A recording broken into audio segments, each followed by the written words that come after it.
Hey there, this is Archive Moon with Star Siren Astrology coming to you on this Virgo new moon. The new moon in Virgo is the witch's moon. It is the moon of the priestess. It is the feminine, receptive aspect of Mercury, therefore going inside, making these subtle adjustments to align itself, discerning, separating the wheat from the shaft. It is detoxifying, it is purifying. It is all about sacred work. It is all about bringing the body into alignment, the temple within and without. So bringing our daily tasks, our routine, and our work into alignment with spirit. Virgo asks us to align our physical selves, mudras, asanas, detoxes, anything that is bringing our physical vessel into a way where we can align our energy, where we can channel our energy more potently in order to draw us into a space of deeper connectivity, deeper worship, transcendence.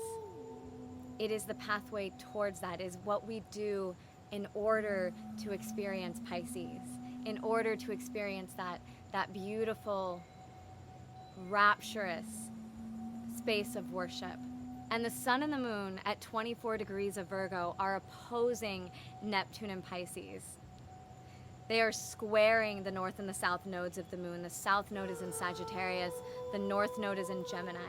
That in and of itself is a potent configuration that we have, okay? I don't have to tell you guys that we are in a powerful time of deep transformation. We are undergoing severe loss, grief, and we are being asked and initiated into change in many, many, many ways. I'm not even going to be able to get into all of what's going on right now for us, but what I can say is I want to focus on that sun and the moon in Virgo.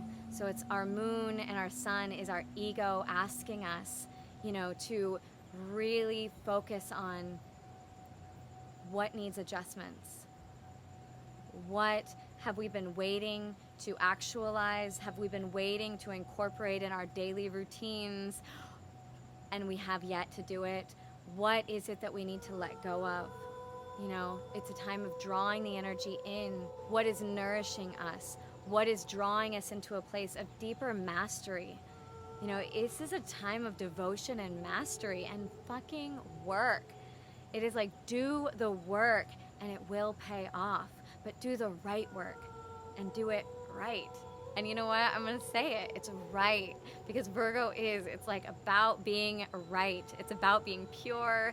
It is like a little judgmental. It is a little critical. It is aware of what is out of alignment. And it zones in on it, focuses in, and so that can look a lot of crazy different ways. Like we can be hypercritical, we can be super self-flagellating and get so down on ourselves in this existential unworthiness of, oh my God, I'm still not where I should be. We could have a tremendous challenge of perfectionism come up for us in this time, especially with this challenge of Neptune. Neptune and Pisces is a glorious gift of creativity, of transcendence, of connection, and this offering of, what are we doing? What are we doing it all for? And it rules illusion and disillusionment and loss and death and grief. It rules that part of us that feels lonely and isolated and abandoned by God because it longs to merge with God, with the divine, with the all that is. I don't say God in any sort of religious sense. I say that in our version of connectivity, of that sense of samadhi, and so if that is what Neptune and Pisces longs for, then anything that falls short of that, which is everything, right, brings up levels of grief, brings up places where we reach outside of ourselves, places where we get addicted, that craving and aversion, that putting things on pedestals and then falling down from them. You know, it's a real humbling place. And when it's shining its light on the sun and the moon like that, it's asking, like, is your body, is your daily routine, is your work, are your relationships bringing you into that space of worship, of connectivity, of transcendence? Is the work that you do, the food that you eat, the life that you're living, bringing you in to that? When you do yoga, when you do, you know, like your scales on your violin or whatever it is that you're practicing and devoting, are you allowing for that to bring you in to that space of connectivity, to that deeper level of transcendence? Are you allowing yourself to let go of control, to let go of perfectionism, to let that other thing come through? You know, it's like we can really mold, you know, the clay into the most perfect, exquisite vessel. But if it can't let the water and the spirit flow through it, if it doesn't actually hold and let itself be filled up because it's too worried about collapsing or not being ready yet, I'm not quite ready yet, you know? It's like, I'm 99% ready and I'm still not there. Just give me a little bit of time, and then I'll, like, be Pisces about it and you know, procrastinate, or just let it happen when it happens, or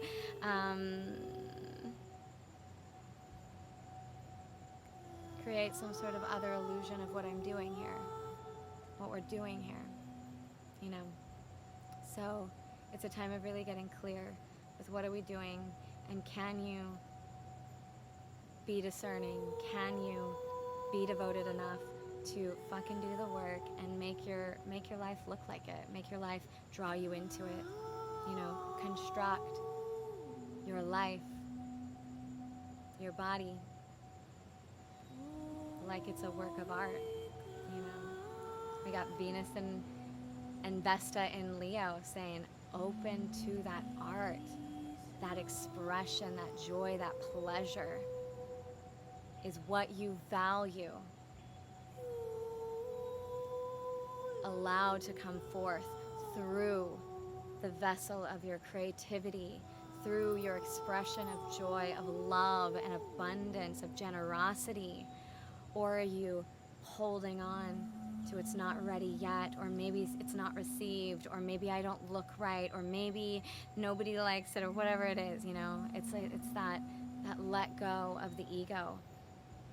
Offer the ego up as an offering. You know, I think there's this perfect quote, like, forget your perfect offering. There is a crack in everything, and that is how the light comes in. And Virgo and Leo both, they want to be perfect. They want to make sure that they are ready to let the muses and the spirit move through them. But we can't hold on to that. We can't allow that to paralyze us, right? And, you know, this North and South Node square to me also says there's some perceptions that need to be shifted here. There's some belief systems that need to be shifted.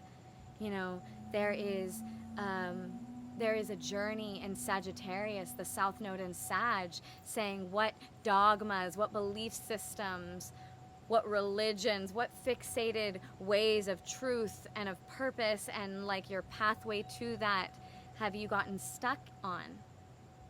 How can you let go of some of what that looks like? What path, how you're getting there?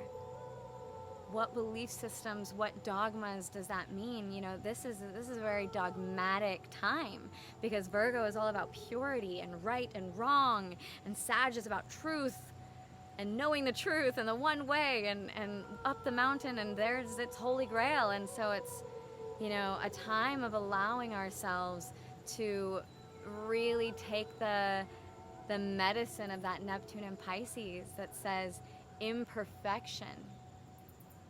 Can you find the beauty in the imperfection without getting lost in it? Without creating no form and no boundaries? Can you open into that surrender so that you can let go of what you think is right and wrong and pure, and the way to allow yourself to actually grieve what needs to be grieved right now and let it go. Let yourself, certain parts of yourself, certain parts of maybe things that you really loved, you know. It's like we're going through a lot of loss with all these fires. Some of my deepest connection to family, into the realms that my soul feels held and that it's okay to be on earth, is burning right now. And we have a chance to either disassociate and to go into this flailing space of not being able to face that and feeling fear and, you know, try to cover it up with addiction or try to cover it up with control and doing the thing that we think we should do. And it's like, ooh, can you listen? Can we let go? Can we really find a dance between grief and praise right now? Can we find a dance between being in the death gate and allowing it to be lost and let go of and grieved, so that we can let ourselves fully get transformed while still allowing that thread of hope and that vision? You know, that Neptune in Pisces says that open to a vision. That Gemini North Node says gather, expand, blow your perceptions, open your third eye and learn. Create the relationship to the other dimensions, to the imaginative collective consciousness world that is your soul calling you in to that next iteration of you, of where you're going through. To me, I feel like it's like the death gate is this dark black hole, and it's almost like we can't project that much into what's on the other side. I feel like we're not going to know even until February what's on the other side of this. How much is going to be dismantled and lost? How much of us needs to change in this time, needs to let go?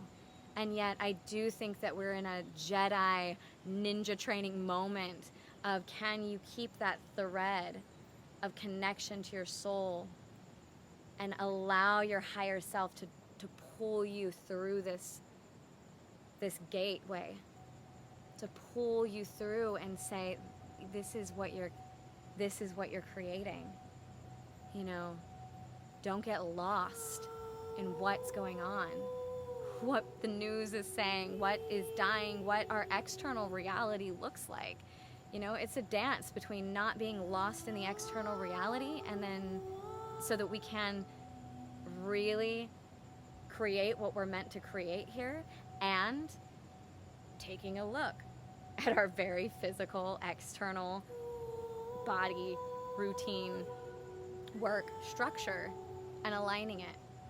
So this is the squares and the oppositions, you know. It's the whole entire cosmos, the whole entire at least the planets and the asteroids that we're working with in astrology are going through so many squares and oppositions right now. And so that is time of refinement and stretching us.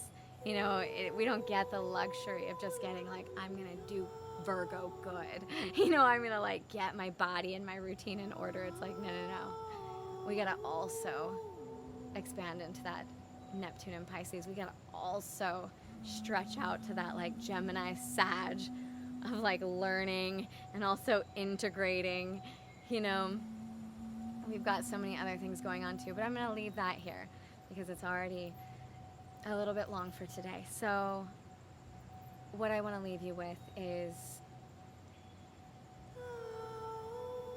yeah, like the seed of earth, of darkness,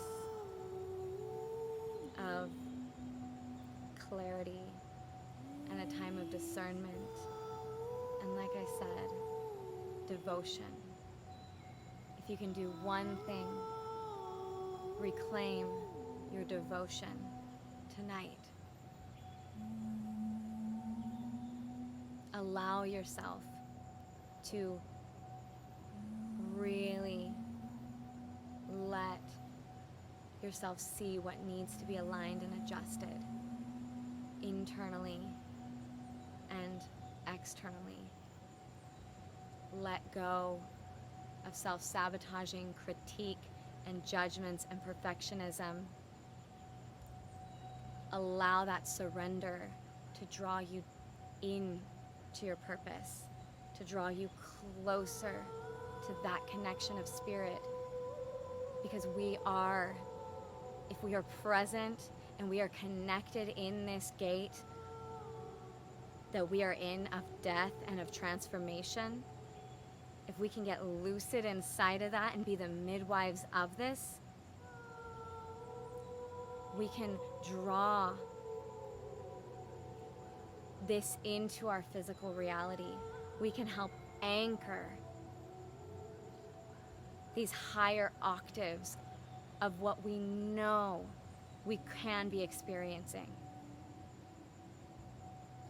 It takes us individually doing it, and it does take a collective leap, and I'm hoping that we fucking wake up to collectively reach for that higher octave. But in every moment, especially in death, reach to touch the essence of the higher octave of all of these moments, of all of these situations, and in all of these beings that are being lost and transitioning right now. They're not really being lost. They will be lost if we can't really be present with them, if we can't really go into that space to allow ourselves to maintain connection and wholeness and integration in this multidimensional soup of consciousness and this disillusionment and this dissolving that's happening.